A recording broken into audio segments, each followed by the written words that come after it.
ஏன் சண்டை போட்டோம்னே தெரியாமல் கறி விருந்தில் 20 வருஷம் கழிச்சு முட்டாள்தனமாக பேசிக் கொண்டிருப்பதற்கு பதிலாக முதல் நாளே போய் சாரின்னு சொல்லி காலில் விழுங்க பாஸ். அவங்க காலில் நீங்கள் விழுங்கோ, இல்லை உங்கள் காலில் அவங்க விழுகட்டும்.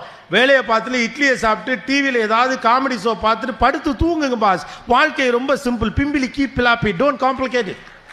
வாழ்வில் தோற்பதற்காக நீங்கள் எடுக்கும் முயற்சியில் பாதி எடுத்தால் கூட ஜெயிச்சு விடலாம். Don't complicate life. Life is so beautiful. The very purpose of life is living.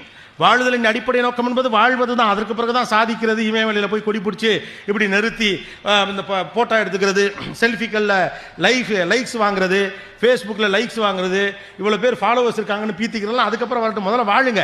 என்ன வாழ்றோம்னே வாழ்க்கை முழுக்க வாழாமல் கடைசி வரைக்கும் இந்த வாழ்க்கை நல்லா இருக்குமா நல்லா இல்லைங்கிற கவலையோடே வாழ்ந்து கொண்டு நெகட்டிவான விஷயங்களை மைண்டில் ஏற்றுறதுக்கு பதிலாக சந்தோஷமாக வாழுங்க. நான் சொன்னபடி வாழ்ந்துட்டு ஒரு நாள் நாம் எல்லாரும் செத்து போயிடலாம், ஒரு பிரச்சனையும் கிடையாது. நம்மளாம் அப்படி தான் போனால் கூட மேலே கூட ஜாலியாக பேசிக்கலாம். சூப்பரில் மச்சான், நீங்களும் சூப்பராக வாழ்ந்தீங்க, நானும் சூப்பராக வாழ்ந்தேன். வாங்க செகண்ட் இன்னிங்ஸ் ஆரம்பி.